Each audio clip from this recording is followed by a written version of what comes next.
വണ്ടി തട്ടിയെന്ന് വണ്ടി ഇടിച്ചില്ല. വണ്ടി ഇടിച്ചെന്ന് പറഞ്ഞാൽ ചേർന്ന് ഇങ്ങനെ വന്നിട്ട് വണ്ടി ഇങ്ങനെ ചേർന്ന് വന്നിട്ട് ചവിട്ടി തള്ളിയിടാൻ പോലെയാണ് ആ കൊച്ചു വീണേക്കണത്.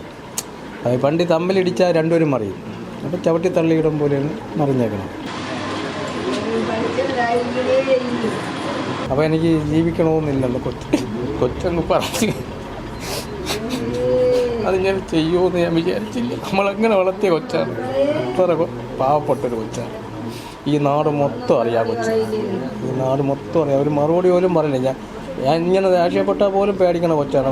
സഹോദരനും സഹോദരി അത്ര സ്നേഹത്തിൽ വളർന്ന കൊച്ചുങ്ങളാണ്. നമസ്കാരം. മലയാളി വാർത്താ ഫോക്കസിലേക്ക് സ്വാഗതം. തിരുവനന്തപുരം വഞ്ഞാറമൂട്ടിൽ യുവതി ആത്മഹത്യ ചെയ്തത് ഭർത്തൃ വീട്ടുകാർ അപവാദ പ്രചാരണത്തിൽ മനംനൊന്തെന്ന് കുടുംബം. മുക്കുന്നൂർ സ്വദേശി പ്രവീണയെ വീടിന്റെ ടെറസിൽ തൂങ്ങി മരിച്ച നിലയിൽ കണ്ടെത്തുകയായിരുന്നു. പ്രവീണ സഞ്ചരിച്ച സ്കൂട്ടർ ഈ ഇടയ്ക്ക് അപകടത്തിൽപ്പെട്ടിരുന്നു. ഇതിലും ദുരൂഹത ഉയർന്നിരിക്കുകയാണ്. പ്രവീണ നേരത്തെ നൽകിയ ഒരു പരാതിയിൽ പോലീസ് നടപടിയെടുത്തിട്ടില്ല എന്നതടക്കമുള്ള വിമർശനങ്ങൾ ശക്തമാവുകയാണ്. ഇപ്പോൾ ഇതാ പ്രവീണയുടെ പിതാവ് പ്രതികരിച്ചിരിക്കുന്നു. അദ്ദേഹത്തിന്റെ പ്രതികരണം കേൾക്കാം. പിന്നെ കൊച്ചിനെ അവയ്ക്കാതെ പറഞ്ഞ് അതിനെ ജീവിക്കാൻ സമ്മതിക്കാത്ത രീതിയിൽ അവളെ നാത്തൂനും മക്കളും വേറെ അവിടെയുള്ള വേറൊരു പയ്യൻ എല്ലാവരും കൂടെ ആ നാട് മൊത്തം നിറയാനില്ല കംപ്ലീറ്റ് പറഞ്ഞ് കൊച്ചിനെ ആ രീതിയിലാക്കി കളഞ്ഞു. അപ്പോൾ ആരുടെ കറങ്ങാൻ പോയി, കാറിൽ പോയി, അവിടെ കണ്ട് ഇവിടെ കണ്ട് നമ്മൾ കേസ് കൊടുത്തതിന് ശേഷം അവർ കണ്ടില്ല, അങ്ങനെ കണ്ടതുപോലെ തോന്നിയതാണ് എന്നൊക്കെ പറഞ്ഞു. അപ്പം അത് കഴിഞ്ഞിട്ട് കൊച്ചിനെ മെനിങ്ങാന്ന് അവളെ മോളെ ട്യൂട്ടോറിൽ കൊണ്ട് ആക്കിയിട്ട് വന്നപ്പം വണ്ടി തട്ടിയെന്ന് വണ്ടി ഇടിച്ചില്ല. വണ്ടി ഇടിച്ചെന്ന് പറഞ്ഞാൽ ചേർന്ന് ഇങ്ങനെ വന്നിട്ട് വണ്ടി ഇങ്ങനെ ചേർന്ന് വന്നിട്ട് ചവിട്ടി തള്ളിയിടാൻ പോലെയാണ് ആ കൊച്ചു വീണേക്കണത്. അത് വണ്ടി തമ്മിലിടിച്ചാൽ രണ്ടുപേരും മറിയും. അപ്പോൾ ചവിട്ടി തള്ളിയിടാൻ പോലെയാണ് മറിഞ്ഞേക്കണത്. അപ്പോൾ അത് നമുക്ക് കൊച്ചിനെ കൊച്ചി ചെയ്യാൻ കാരണം നാത്തൂൻ്റെ മക്കൾ വന്നു. അപ്പോൾ അവർക്ക് നമുക്ക് അതിൻ്റെ നീതി കിട്ടണം. കാര്യം ഇനി മേലാൽ ഇങ്ങനെ ഒരു സ്ഥലത്തും ഉണ്ടാവരുത്. അതിൻ്റെ നമ്മൾ കേസ് കൊടുത്തിട്ടുണ്ട്. കേസ് ചാർജ് ചെയ്യാൻ വേണ്ടി കൊടുത്തിട്ടുണ്ട്. നമ്മൾ 2 ദിവസം മുമ്പേ വിളിച്ചപ്പോൾ കൊച്ചിന് പോകാൻ പറ്റില്ലായിരുന്നു. ബ്ലീഡിങ് ആയിട്ട് കൊച്ചു പറഞ്ഞ് 2 ദിവസം കഴിയട്ടെന്ന് പറഞ്ഞു. അപ്പോൾ തിങ്കളാഴ്ച പോകാതിരുന്ന പോകണം കൊച്ചി ഞായറാഴ്ച വണ്ടി തട്ടുന്നത്. അപ്പോൾ പിന്നെ കൊച്ചിന് പോകാൻ കഴിഞ്ഞില്ല. ഈ സൈഡ് മൊത്തവും പോയി. ഞാൻ ഓരഞ്ഞങ്ങ് പോയി. ഈ സൈഡ് പോയി, ഇതിൻ്റെ കാല് പോയി, മുട്ട് പോയി, എല്ലാം പോയി. പിന്നെ അതിന് ജീവിക്കണമെന്നില്ല. കാര്യം കംപ്ലീറ്റ് ഒരു നാട് മൊത്തത്തിൽ നിറഞ്ഞു. അപ്പോൾ ജീവിക്കണമെന്ന് ആഗ്രഹമില്ല. എന്നിട്ട് ഞാനും എൻ്റെ മോനും ഭർത്താവും അമ്മയും എല്ലാവരും അവൾക്ക് സൈഡാണ്. മക്കളൊരു കാര്യം ചെയ്യും, നീ ധൈര്യമായിട്ട് നട. ഇന്നത്തുള്ള പെൺപിള്ളേർക്ക് ധൈര്യം വേണം. ആരെങ്കിലും എന്തെങ്കിലും പറഞ്ഞാൽ എൻ്റെ ഇഷ്ടമാണ്. എൻ്റെ ഭർത്താവും അമ്മയും അച്ഛനും സമ്മതമാണെങ്കിൽ എനിക്ക് എവിടെയും പോവാം. അപ്പോൾ നിങ്ങൾ ചോദിക്കാൻ ആരെന്നുള്ള രീതിയിൽ നീ പ്രതികരിക്കണം. നീ പ്രതികരിക്കാത്തതുകൊണ്ടാണ് അങ്ങനെ എൻ്റെ മോൻ വിളിച്ചിരുത്തി നല്ല കാര്യങ്ങളെല്ലാം പറയും. ഇന്നത്തെ കാലത്ത് പ്രതികരിച്ചാലേ നമുക്ക് പറ്റുള്ളൂ. ഒതുങ്ങി നടന്നാൽ ജീവിക്കാൻ പറ്റില്ല പെൺപിള്ളേർക്ക്.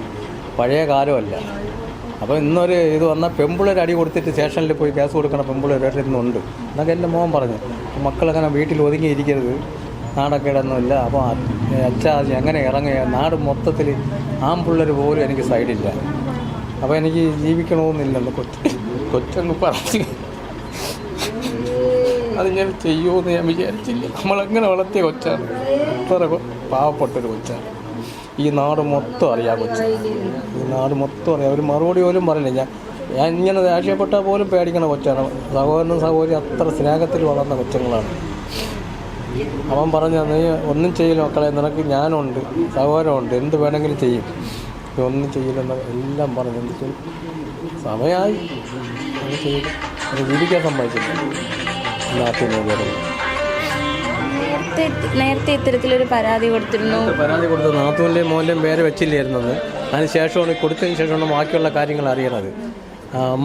അപ്പം മരുമോൻ്റെ അമ്മ തന്നെ പറഞ്ഞിട്ടുണ്ട് കംപ്ലീറ്റ് അത് നാട്ടുന്നത് അവരുടെ മോളാണെന്ന്. അപ്പം ആ കൊച്ചിന് ആദ്യത്തെ ഭർത്താവ് പിണങ്ങിപ്പോയതിന് ശേഷം നാത്തൂൻ്റെ അപ്പോൾ മോൻ്റെ കല്യാണം കഴിഞ്ഞിട്ട് 1.5 മാസമേ ഉള്ളൂ. അപ്പോൾ തള്ളയ്ക്ക് വീണ്ടും കല്യാണം കഴിക്കണം.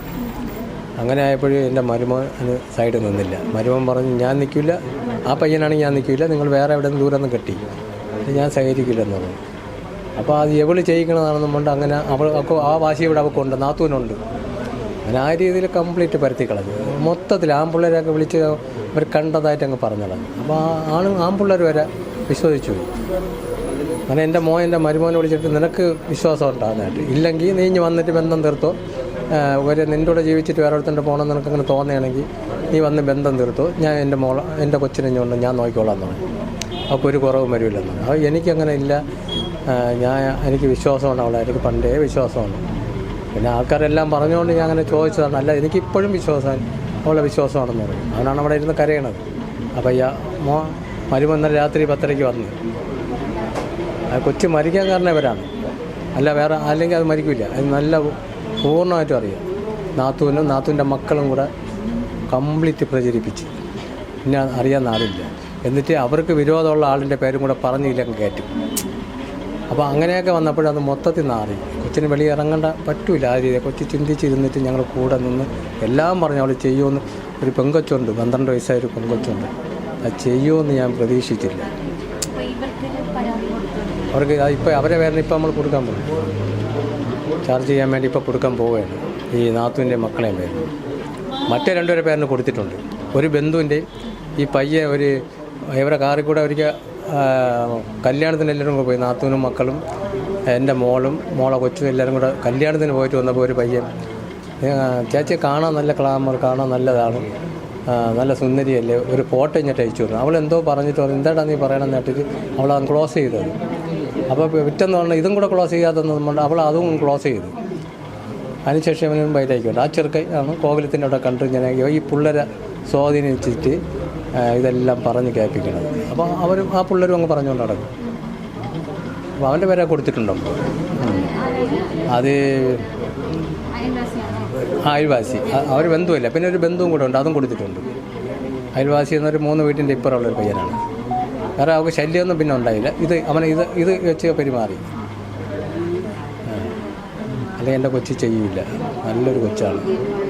ഇതേപോലെ കൊച്ചി നാട്ടിൽ കമ്പിളി, അതാണ് ആളുകൾ ഇത്രയും പറയണത്. ഈ കൊച്ചു എങ്ങനെ ചെയ്യാം, അവിടെ ഉള്ള ആൾക്കും അറിയാം. അവിടെ ഉള്ളവരും പറയണം ഈ കൊച്ചെങ്ങനെ ചെയ്തത്, ഇനി ചെയ്യാൻ കാരണം എന്തെന്ന്. ഭരത്തിക്കളാൻ വെളി ഇറങ്ങാൻ വയ്യ. ഇതിന് മുമ്പും പ്രശ്നങ്ങളുണ്ടായി, കുടുംബ പ്രശ്നങ്ങളുണ്ടായി, അത് ഒത്തുതീർപ്പായി. ഒക്കെ വീട് എഴുതി വയ്ക്കണമെന്ന് പറഞ്ഞാൽ വീട് എഴുതി വെച്ച് കൊടുത്ത് ശ്രീധരനാഥം അതെല്ലാം നമ്മൾ ചെയ്ത് സോൾവ് ചെയ്ത് കേസ് കൊടുത്ത് ഒത്തുതീർപ്പാക്കി വിട്ടതാണ്. അതിനുശേഷം പിന്നെ വലിയ കുഴപ്പമൊന്നുമില്ല. ഇപ്പോൾ ഇതാണ് സംഭവം. രാവിലെയാണ് കണ്ടത്. രാവിലെയാണ് ഞാൻ കണ്ടത്. കണ്ടെന്ന് പറഞ്ഞാൽ ഇവിടെ സ്റ്റെയറിൽ നിന്ന് വെളിയിൽ ചാടിയിട്ട് പൂട്ടി. അപ്പോൾ കൊച്ചിന് ഉമ്മം കൊടുത്ത് 2-3 ഉമ്മ കൊടുത്തിട്ട് അത് കൊച്ചി അടുത്തുകൂടെ പിടിച്ച് കിടത്തി. കുറച്ച് നേരം കൊച്ചിൻ്റെ അടുത്ത് കിടന്നിട്ട് മക്കൾ പഠിക്കണം, നല്ലവണ്ണം പഠിക്കണം, പഠിച്ച് ജോലി വാങ്ങിക്കണം. പിന്നെ അച്ഛൻ്റെ ആൾക്കാർ ആര് വിളിച്ചാലും മക്കൾ പോകരുത്, മക്കൾ ചിരിക്കുക പോലും ചെയ്യരുത് എന്ന് പറഞ്ഞിട്ട് മക്കൾ ഉറങ്ങുന്ന പറഞ്ഞാൽ അടുത്ത് കിടത്തി. അവൾ മയങ്ങിയപ്പോൾ അവൾ പോയി ചെയ്തിട്ടുണ്ട്.